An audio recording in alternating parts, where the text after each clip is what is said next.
Alors, on va parler de la médecine des voyages. Alors, moi, j'ignorais ce que c'était, que ça existait. Il y a un centre spécialisé à la Timone. C'était à l'hôpital Nord. Nous partons tout de suite dans votre service avec ce reportage de Christian Pecci et on en parle après. On va à Rio, strictement à Rio, on ne fait pas la fièvre jaune, mais en restant 2 mois au Brésil, vous allez forcément faire un petit peu de tourisme, même aux alentours, donc il vaut mieux faire la fièvre jaune. Dans quelques jours, cette patiente se rendra au Brésil. Avant, elle fait escale à l'hôpital Nord, au centre de santé du voyageur plus précisément. Là, après un échange approfondi sur ses antécédents, la vaccination prend le relais. Vaccin contre la fièvre jaune et la méningite. Mais pour le Brésil, il faudra aussi être vacciné contre l'hépatite A et la typhoïde. Oui, il faut prendre toutes ces précautions et prendre des ordonnances, prendre des médicaments avant de partir si jamais il y a un souci. Bien sûr, on peut aussi consulter son médecin traitant. Mais ici, l'avantage, c'est la spécialisation. C'est vraiment du conseil personnalisé. Il y a des gens qui ont des pathologies lourdes, des pathologies chroniques, et il faut aussi adapter le conseil, voir ce qui est possible, ce qui n'est pas possible. On essaie de ne pas déconseiller les voyages, on essaie d'adapter vraiment le conseil médical aux voyageurs, même s'il est porteur d'une pathologie chronique. On peut voyager en prenant certaines précautions. Au centre de santé du voyageur, on vaccine, mais on distille des conseils aussi de prévention sur le paludisme, par exemple. Alors, comme dit le proverbe, qui voyage bien ménage sa santé. Voilà. Et pour partir serein en vacances, il suffit d'aller vous voir sans être malade, mais pour avoir tous les conseils, on vient de l'entendre de la bouche de Christian Pecci. Docteur Gaillard, alors c'est une médecine très individualisée, évidemment. Oui, tout à fait. Chaque voyageur est différent. Donc ça peut être des enfants, des personnes âgées, des adultes, des familles entières. Voilà. On voyage pour différentes raisons, pour s'expatrier, pour son travail, pour son loisir. Alors on l'a entendu, il y a les vaccins obligatoires. Vous avez un site que j'ai consulté, que je trouve extrêmement bien fait et qui nous apprend des tas de choses sur la veille sanitaire internationale. Ça fait partie de vos fonctions aussi. Voilà, ça aussi. En dehors du service de consultation, on a un rôle de veille sanitaire internationale. On surveille les épidémies qui éclatent dans différents pays, l'évolution. Voilà. Donc là, récemment, il y a eu une épidémie de fièvre jaune au Brésil. Donc ça nous a permis de dire aux voyageurs toute cette vigilance par rapport à la vaccination fièvre jaune. Donc vous recensez les dernières alertes pour prévenir donc les personnes qui viennent vous consulter et qui partent dans des destinations dans le monde entier. Alors, il y a aussi ceux qui préparent actuellement le voyage à la Mecque. Et vous êtes en plein boom actuellement. Voilà, tout à fait. Donc, il va y avoir, après le Ramadan, il y a le pèlerinage à la Mecque qui s'appelle le Hajj, et qui est un grand pèlerinage. Donc, il rassemble 2 millions de personnes.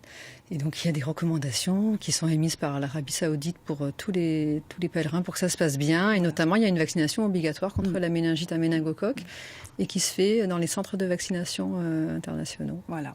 Alors, les pathologies les plus fréquentes, alors vous faites de la prévention et puis après vous soignez quand on revient et qu'on n'a pas suivi vos conseils ou qu'il est arrivé des choses. La pathologie la plus fréquente en voyage, c'est la tourista, la diarrhée du voyageur. Un voyageur sur 3, voire plus selon les voyages et les destinations. Ça veut dire que dès qu'on voyage, on risque de l'attraper. Et donc nous, systématiquement, on fait de la prévention. Alors avec des conseils d'hygiène sanitaire, ça va du simple lavage des mains. Et puis on dit toujours, il faut manger cuit. Les crudités, il faut les éviter. Et puis les fruits, il faut les peler avec des mains propres. Et puis la boisson dont on est sûr qu'elle est potable.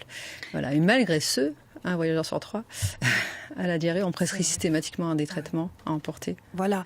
Donc vous conseillez sur la trousse de voyage médical bien sûr, à emporter. sur la trousse de voyage à emporter.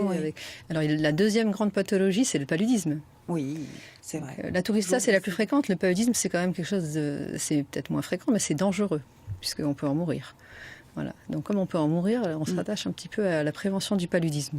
Il faut prendre les petites pilules 8-15 jours avant, c'est ça? Voilà, alors là, c'est vraiment selon où on va et ce qu'on fait. Mais disons que le grand continent du paludisme, c'est l'Afrique. Donc, quand on va en Afrique, tous les clignotants paludisme s'allument. C'est vrai. Il y a le mal du transport, le mal des montagnes. Voilà, ça fait partie aussi. Voilà. Le mal des montagnes, parce que quand on va en Amérique du Sud, on se retrouve très vite à Machu Picchu. Voilà, exactement. La Pérou, c'est une grande destination touristique. C'est vrai. Oui. Et le Machu Picchu, 3000, le lac Titicaca, et on se retrouve, pour peu qu'on marche un peu, en Équateur à 5000. Voilà. Qu'est-ce que vous conseillez? Donc là, c'est des mesures. Là aussi, c'est de la prévention. monter doucement, pas prendre l'avion de Lima à Cusco, c'est pas une bonne idée. Il vaut mieux monter en plusieurs jours. Et puis si ça va pas, il faut redescendre. Il y a des médicaments qu'on peut prescrire. Mais bon, c'est vraiment au cas par cas, là, il faut voir. D'accord. Alors, en ce moment, il y a des épidémies dans certains pays? Dites-nous. Oula, oui, il y a des épidémies. Il y a de la dengue, par exemple. Il y a beaucoup de dengue au Sri Lanka en ce moment.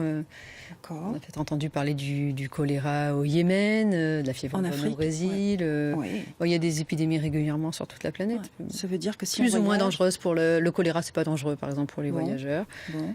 Ça touche vraiment les populations qui vivent dans des conditions sanitaires très très mauvaise. Il y a du choléra en Haïti, par exemple. D'accord. Voilà. Donc, et autrement, il y a des maladies qui se préviennent avec des vaccins. Et donc, c'est pour ça que la fièvre jaune, par exemple, il faut le faire quand on va dans une zone. Même si le pays ne l'oblige pas et ne le contrôle pas. Ah, c'est ce que vous dites à vos patients qui viennent vous consulter. Il y a des pays qui ne contrôlent pas à l'entrée, mais ça ne fait rien, c'est pour ça. Il vaut mieux. Donc voilà les bons conseils, parmi quelques-uns. Catherine Gaillard, donc je rappelle que vous êtes médecin, vous faites partie de l'équipe soignante donc, de ce centre de santé des voyageurs qui a déménagé, qui était à l'hôpital Nord, on a vu l'image, et qui est depuis le mois de janvier à la Timone. À la Timone. Dans un bâtiment qui s'appelle l'IHU, qui est consacré IHU Méditerranée Infection, aux maladies infectieuses. Très bien. Merci beaucoup.